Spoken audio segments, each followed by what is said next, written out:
La famille Shepherd, Alex, le père, un homme vaniteux et manipulateur, qui veut qu'on l'admire pour ce qu'il fait. Léa, la mère, une femme au foyer, que la vie n'a pas épargnée, ainsi que leur fille unique, Alice, 16 ans, qui traverse une épreuve difficile depuis quelque temps maintenant. En effet, Alice est une jeune fille assez triste, depuis que ses parents parlent de divorce, mais malgré tout, elle essaie de faire bonne figure devant cette situation qui à la fois la déchire, mais en même temps l'énerve au plus haut point. Plusieurs jours passent.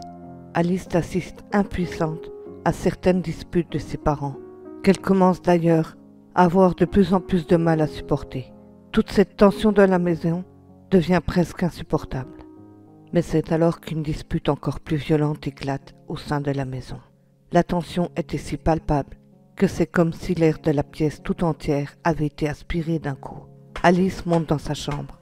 Elle écoute de la musique pour ne pas entendre ses parents se disputer. Le lendemain matin, Alice part en cours, comme à son habitude. C'était la veille des vacances. Les parents, de leur côté, parlent longuement, puis ils décident de se donner une dernière chance pour raviver la flamme de l'amour presque éteinte. Alice rentre des cours. Elle n'entend pas de hurlements, pas de disputes, rien de tout cela. Elle commence avec crainte à se poser des questions, du style « se sont-ils entretués ?» Mais non, elle trouve ses parents assis sur le canapé, main dans la main. Elle ne comprend plus rien à cette situation. Mais son père lui demande de s'asseoir avec eux, car ils veulent lui parler. Elle s'installe donc, puis les écoute. C'est alors que les parents expliquent tout à Alice. Ils rajoutent que les vacances, ils partiraient tous au chalet qu'ils possèdent, dans un endroit vraiment magnifique et éloigné de toute civilisation. Quoi de mieux pour refaire le plein d'énergie et surtout raviver cette fameuse flamme qui n'est plus qu'à présent l'ombre d'elle-même. Le départ est prévu pour le lendemain matin.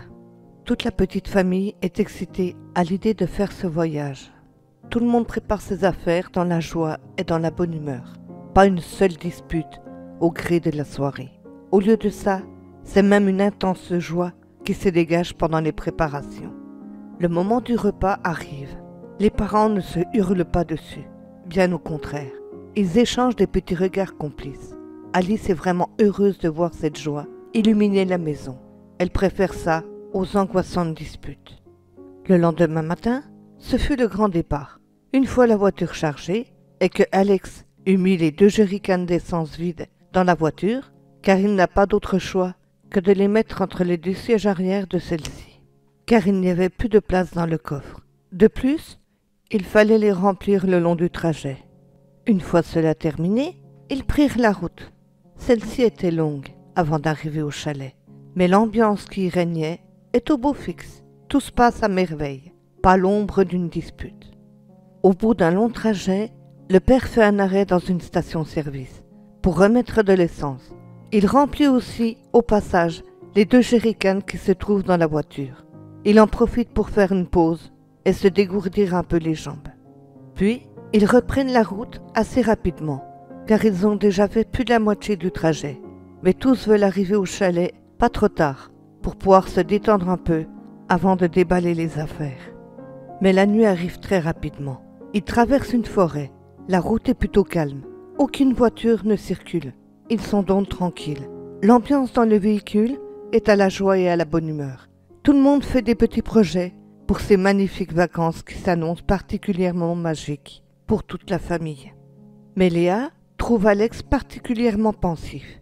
Elle lui demande si tout va bien. Il lui répond que oui. Elle lui dit de ne pas s'inquiéter, qu'il est juste un peu fatigué. Il continue à rouler dans la forêt, où tout y est calme. Mais tout à coup, Alex arrête la voiture, non loin d'un ravin et près d'un arbre. Il ouvre la boîte à gants pour y sortir un flingue. C'est un 9 mm.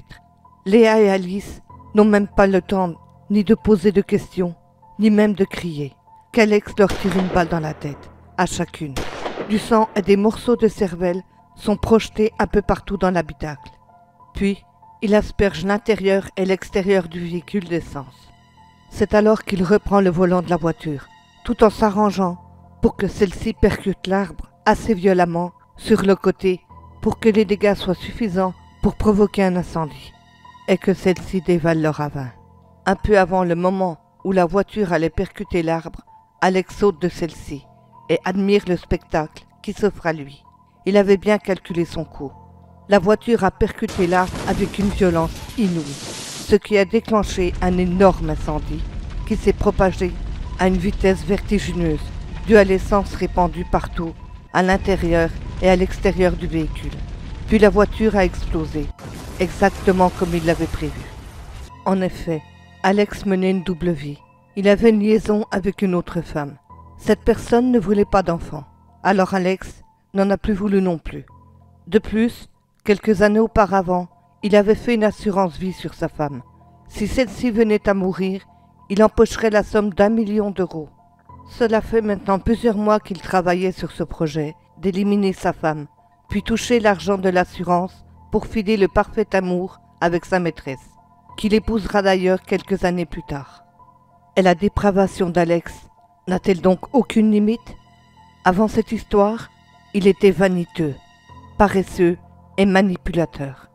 Mais maintenant, la luxure et la trahison sont également de la partie. C'est un mélange hautement inflammable, et chaque jour qui passait nous rapprochait de l'explosion. Cela était devenu inévitable.